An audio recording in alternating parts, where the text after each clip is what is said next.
In this video, I'll be going over a prayer squat. The prayer squat is going to be used to figure out your squat position of your feet. So you'll go ahead and start with your heels under your shoulders. I want the toes out about 30 degrees.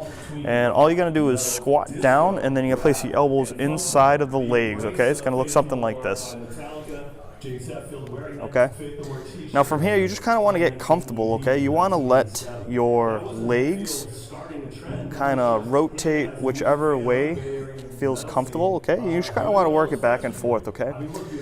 You might find that your toes are out considerably more than you initially thought they were. Okay, once you get a little bit comfortable in this position, you go ahead and straighten out your back. You're going to drive the knees out with the elbows, and then you're going to bring the hip up to the knee, okay? So it's going to look something like this, okay? And really drive the knees out, and I want you to fight for a straight back angle, okay? Once you establish that position, I want you to go ahead and stand up. And then I want you to go ahead and take a look down at the angle of your feet, okay?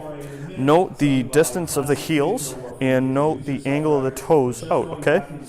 Once you establish that position, I want you to go ahead and do 5 repetitions, okay? Sit in the butt back, lining up the hip crease with the knee and driving the knees out and just stopping just at parallel as you do it, okay? Pushing the knees out and then coming back up. Making sure the weight is over mid-foot as you do this.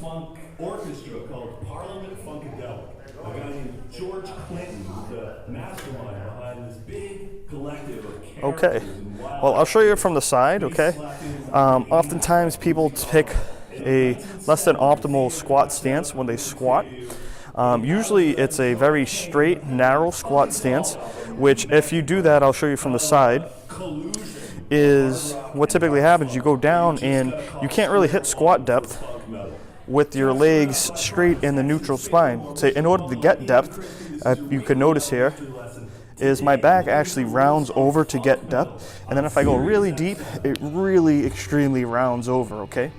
The reason for this is because the femur actually runs into the hip bone, and it's actually preventing you from keeping a neutral spine. So take that squat stance that I showed you in the beginning, okay?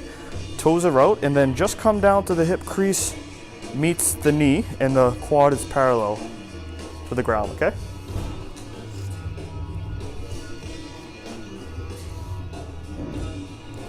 And that's how to use the prayer squat to figure out your squat stance.